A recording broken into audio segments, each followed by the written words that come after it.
All right, we're back. It's 2024. Last week was the first week of 2024, but this is the first week of commercial real estate in 2024. Let's be real. Anyways, we're here again with my sidekick here, Will Nardizzle. It's been a minute. It has. Did you have a good Christmas? Not really.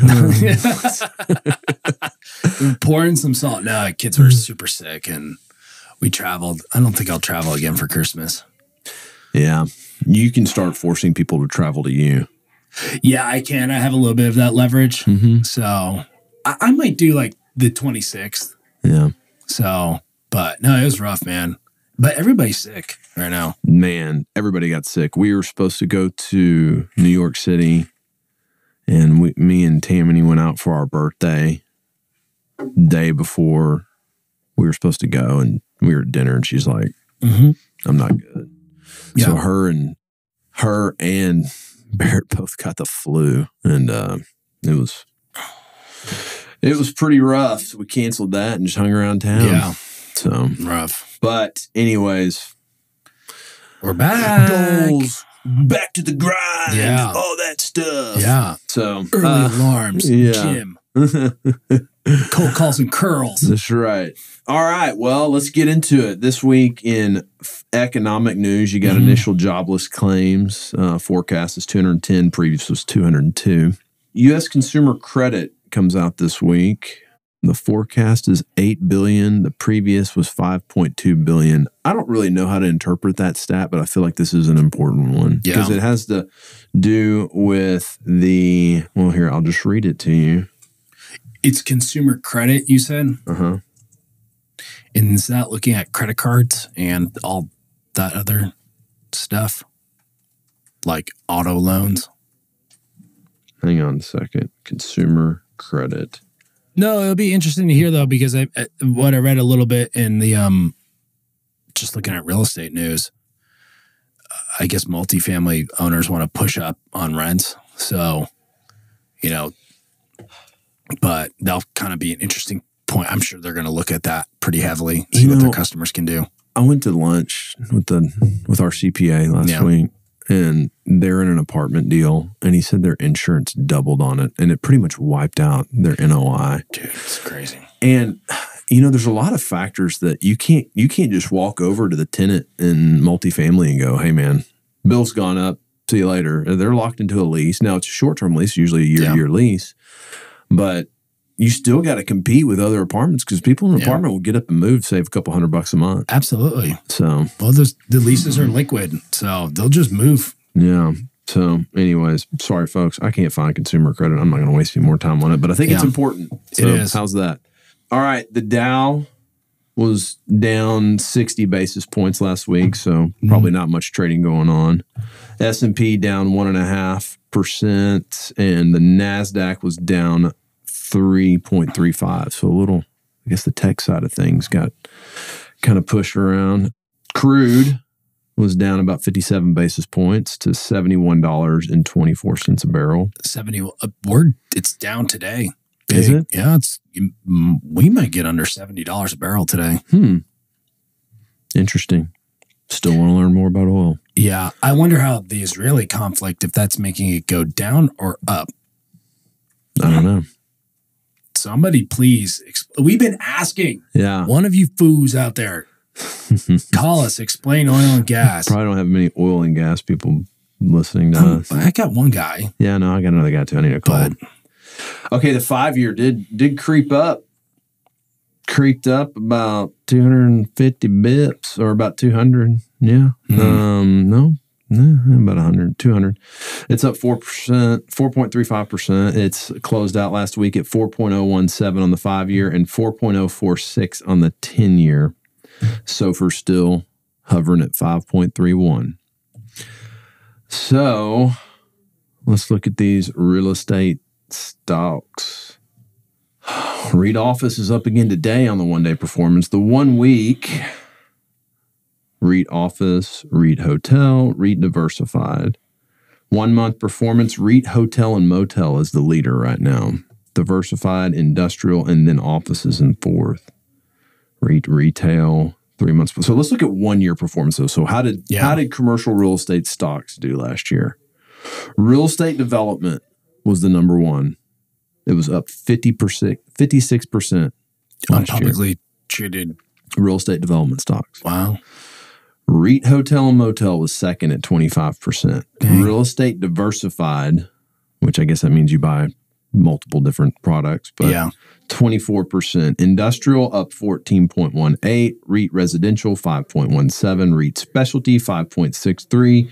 REIT healthcare 4.22. REIT retail 3.96. Office down 38 bips. Mortgage down 1.67. REIT diversified down 1.74. Real estate services down 8.2.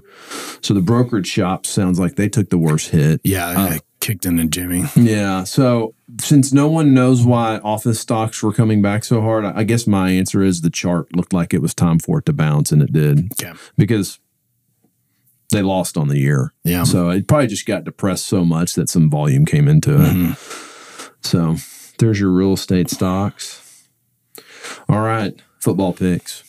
What you got? So over the bowl season, we only took 2 bowl games. We took Tech and won that game, and we took the Frisco Bowl, and then we faded away for the rest of the bowl games. Yeah. But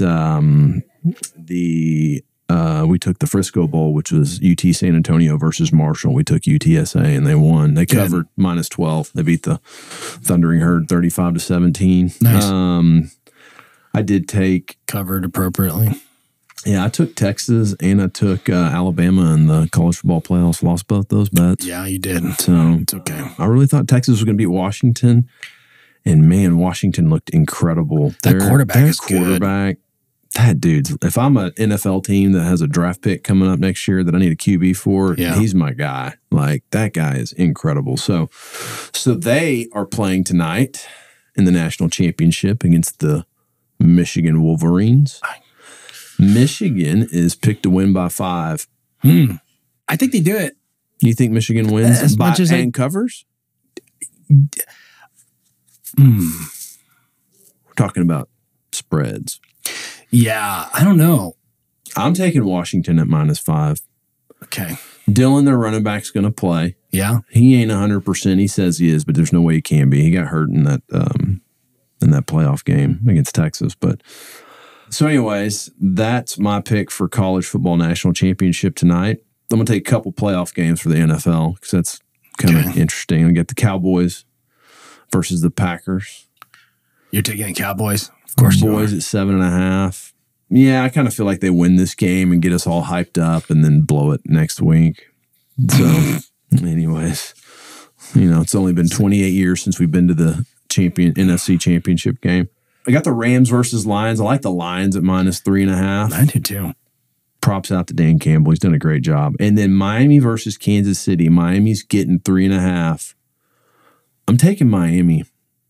Wow. I kind of feel like Kansas City, I know this is crazy to try to bet against Patrick Mahomes, but at the same time, I feel like Kansas City just has a lot of noise around their team. Yeah. Do you feel like they're a little gassed too? Every time I watch them, I just feel like they're just a little gassed. No, they might be. I don't know. I just feel like there's a lot of noise, and I feel like this is Miami's year.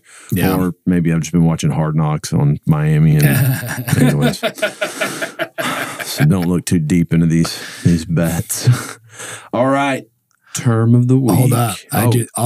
Yes. Just came in. I think it just publicly became known that Nike and Tiger Woods are formally ending their relationship. It just hit the Wall Street Journal as we were sitting here. It's over. It's done. Well, nothing lasts forever, Will. 27 years. Probably the most lucrative sports deal ever outside of Michael Jordan and Nike. Well, incredible. But that's it. They both probably did very well off of it. I mean, Tiger Woods is a billionaire because of them. Is Tiger Woods going to someone else, or is he creating his own brand? I don't know. I have no idea. He's one of those guys where it's like he kind of needs to. You know how Nike has like their standalone brands within like the roll up. Yeah. I don't know who else does that in golf as well as Nike. Yeah. you know, because like everyone will get co-branded with Titleist or TaylorMade. Yeah. But I don't know. We'll see. Maybe he does his own thing, kind of like Shaq did. The world is now set up for you to do your own thing. I mean, look, we're trying to have our own news channel here, essentially. Yeah. You know, I mean, you really can. You can, for very limited resources, you can have your own platform. Yeah. So, yeah. I mean, he's obviously more than wealthy enough to start it. Well, and he has the name to get the distribution out of it. Correct. You know? So, you know. But, I'm not sure if that guy's got the in between the ears, though, to get it done. He's got a lot of stuff going around with him all the time. Yeah, but he's got people around him that are. He ain't doing it. Will, how many times have we tried to raise money from professional athletes? Many. What happens? Never works. Never works. Too many handlers. Yeah, yeah. They're in. Yeah. But then they hand you to some handler, and the handler's like, so he has handlers. Oh, yeah. You know, yeah. He's probably involved to a degree, but like there's somebody back there counting the beans all day long. Yeah. And so, all right. Term of the week. Pari passu. Oh, we hear that lots on the ownership side. Yeah. Oh, yeah. So tell me. This is a Latin term for equal footing. And so it's usually used in the context to describe the relationship of cash flows, the relationship between the GP's cash flows and the LP's cash flows at a certain point. Yes. They are on equal footing at this point, and that's usually during the pref hurdle. So we are 8% preferred return. We're pari passu on that. So your GP invested dollars and your LP invested dollars are riding side by side on each other. And then after the preferred return happens and probably a return of capital, then the unequal footing happens where the promote comes in. So, but waterfalls. So that's, we put it in our decks, Yeah. I'm sure. Hopefully people understand what it means now.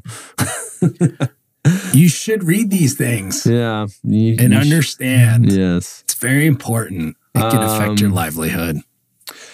Okay. I'm going to go into dive. Here's the first story I thought was interesting. Go. Story-built receiver accuses principals of egregious mismanagement. So Story-built, Austin-based developer. They imploded. They're entering receivership. And what do they focus on? They were multifamily. Oh, yes. I think they own something down the street from us in Lake Highlands. So at the end of the day, what this article was saying was like, they're doing the receiver on them is doing a forensic accounting of their books, and it's just a total nightmare over here. I mean, I wonder how much money they raised. Oh, a lot. I mean, it has to be, right? And I think the original CEO or founder bounced a couple of years ago, if I remember correctly, a land broker I know, which is telling me that he peeled out, probably lost, man, who knows how much money in terms of carried interest and all that stuff, but it's been kind of stinky over there for a hot second. Let me see that. Live where you love. No, they own a really sick site right down the street from us, right in the middle of Lake Highlands. I mean, they just. How hard is it? Mr. Mercer does 1 + 1 = 2 to just do a good job. Let's see, people. I mean, these guys had to raise a ton of money. Look how many assets I think they it was. I'm not sure if it's $1 billion, but I feel like it was very, very, very large. Oh yeah, it has to be. They probably had a couple $1 billion pipeline. They'll probably raise a couple $100 million. Get that leverage, bro. I mean, they got stuff on different ledgers. Yeah. It's just unbelievable. Anyways, it's just unbelievable to me that you keep hearing these stories about these kind of people. Anyways, keep it simple, stupid. Yeah. Okay.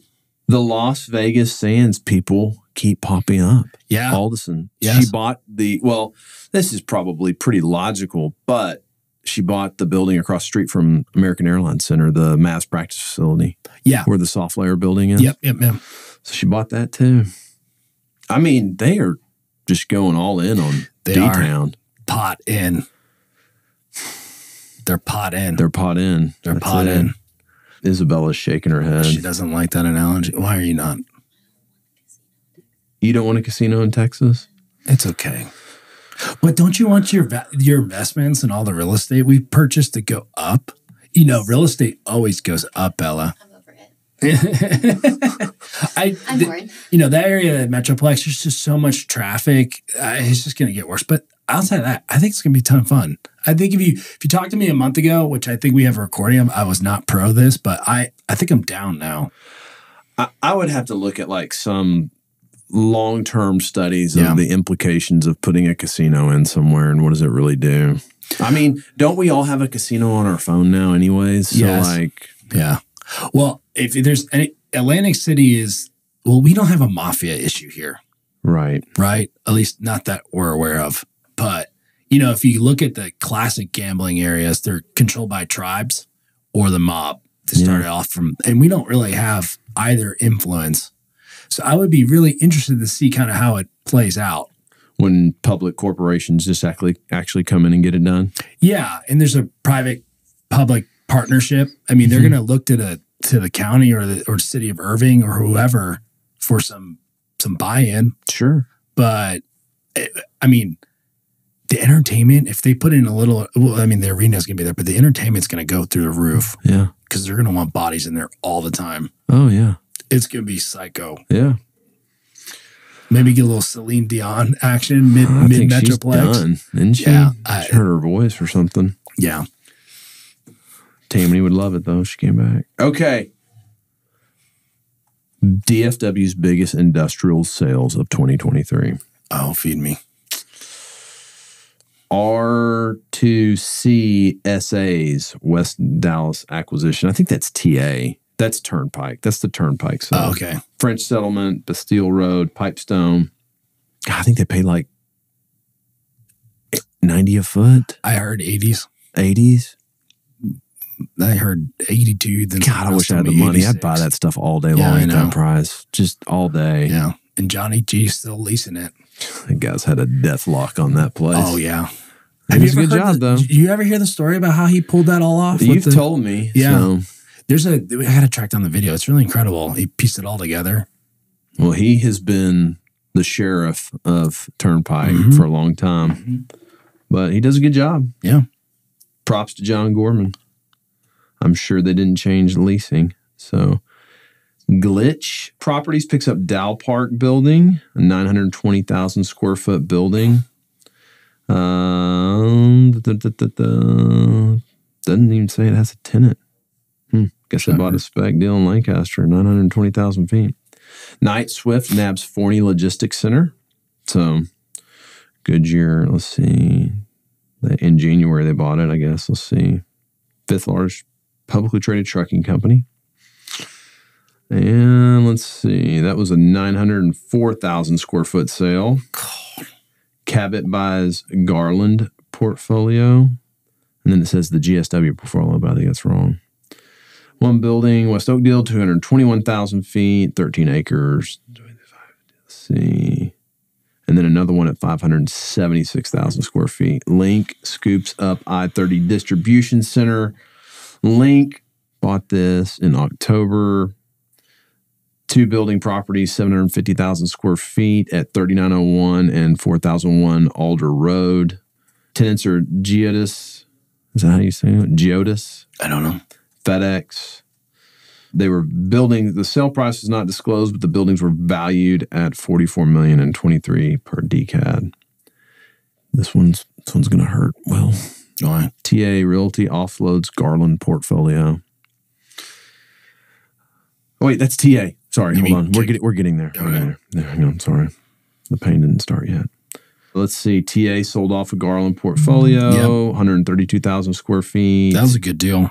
And another 117,000 square foot. Looks like Taurus bought it. Yeah, that's all front load. A lot of it was front load. And they added 600,000 feet. Good Camp in Carrollton. I guess that was one of the KKR buys, I think. That was a lot good. Story Road. They bought a bunch of nice stuff. MDH. Yeah. Tilt wall, vintage. MDH Partners snaps up Fort Worth Logistics Building. They paid almost $68 million for a building at 9450 Burleson Cardinal Road in Fort Worth Logistics Hub. 670,000 square feet on 39 acres, and it was about $100 a foot. Van Trust developed it and then delivered it in 2022 and is leased by Samsung. And here's where it hurts. KKR. Industrial divestment includes 3 DFW assets, sold off 5 million square feet, including 3 DFW properties, Louisville, Valwood Trade Center, and Carrollton, Richardson, Edmonds. Let's see, where's the ones we care about? Oh, here we go. Was it Capitol Drive? Yeah, or Interstate. And then 31 and 3110 Shiloh Road. Yeah. Those we bid on those, and man, we really liked them. We came pretty close. I think if we had at the time like true committed capital like we do now, we would have been in the mix for sure. Well, we were in the top 3, but we would have we could have pressed hard to get it. Yeah. We pressed as hard as I think we felt comfortable at the time. Yeah, but I don't know if we probably shouldn't say who bought it, but a friend of ours bought it, and they'll do taps off to him, man. Yeah, I'm crushed. I'm happy for him. It's a great. Yeah, those are some great. And it came with a building in McKinney. That was a great buy, in my opinion. Which it's funny talking to the brokerage group that took it out. Yeah, I think I'm not going to comment on what they thought, but it was interesting to hear they were relaying information to us. Like many of the institutions didn't like the McKinney building. And the group that bought it and us, I think we're probably the most excited about that building. Now there's some functionality issues with it. It was a little cut up a little strange, but it's just booming up there. Everybody's moving. It's going to be harder to get zoning. It's so if you buy something for what we think it traded for, like up there, that's just. Yeah, it was good. It was a good deal. Yeah. So, what else you got? I'm tired of people waiting and praying and talking about rates are going to drop next year. It's just like it's the most annoying thing. This year? Yeah, this year. Yeah, I'm sorry. It's like, man, just talk to your seller, talk to your buyer. It's a totally different landscape. Fight through it. Either the deal's a good deal or it's not, and you can't be. I think the thing that frustrates me is that debt was used to work through a lot of permanent imperfections with assets. Yeah. And that's just not the case anymore. You can't navigate it. It's either the building sucks, the tenants are garbage, it's mispriced. The issues are there. They're glaring. Mm-hmm. And it's as an owner who's very conscious of basis, it's really infuriating to hear a lot of people they're using debt as a massive crutch because they don't know how to fight through anything.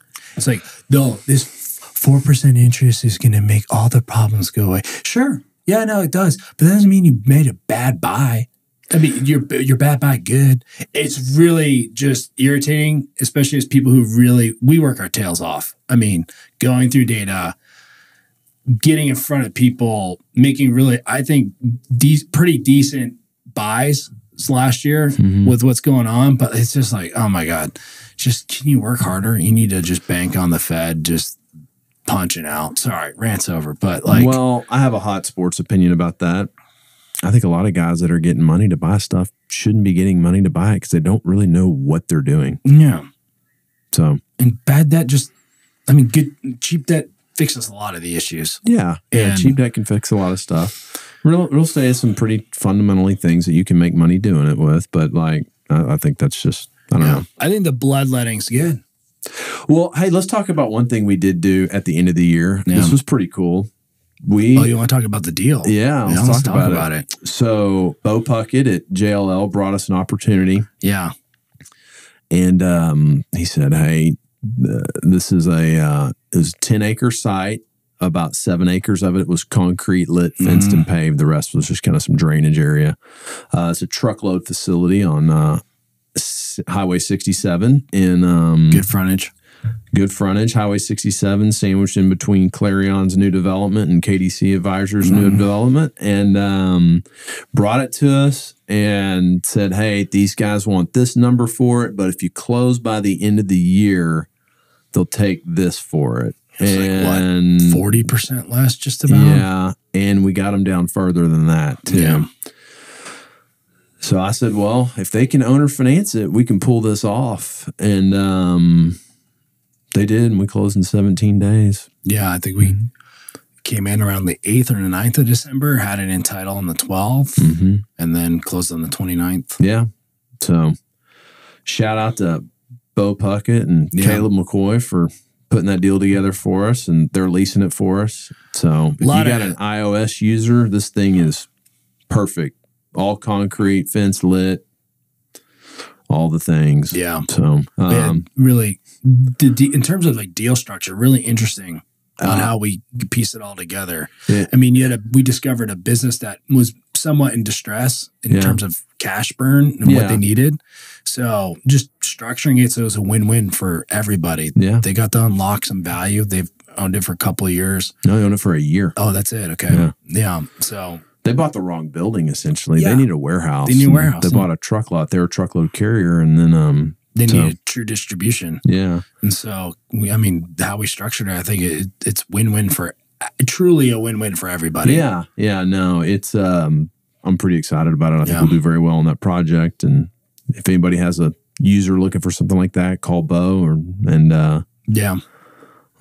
let's do a lease. Yeah. So we're eager to do something. So. Yep. So all right. Well, what else you got? That's it. I mean, do you want to talk about where we're looking next? Yeah, we can briefly. So Houston. We don't have a problem anymore. We don't. The problem's been solved. Yeah. We're buying in Houston. So if you got anything down there, we'd really prefer some single tenant stuff right now. Yeah. But transaction size 3 to 10 million. Yeah, just send them on over. We would, like Jeremy just said, prefer to single tenant. I think that market really lends really well to that. Anyways. Yeah. So, but keep us in mind as you're doing lease backs or someone's leaving. Yep. But we're active. We're our goal this year is to try to buy 75 million. So yeah, let's do it. So if we could buy 5 to 10 single tenant assets in Houston, that'd be money.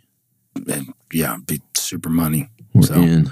But I don't think I have anything else. We're gonna pop up at ICSC at the end of this month. Yep. So if you're attending that, come say hello. We'll be around. We're not sponsoring a booth or anything, but we'll be perusing. Correct. And then we got some travel lined up for Houston and San Antonio. So looking forward to seeing all of our partners in all those markets. Absolutely. So all right.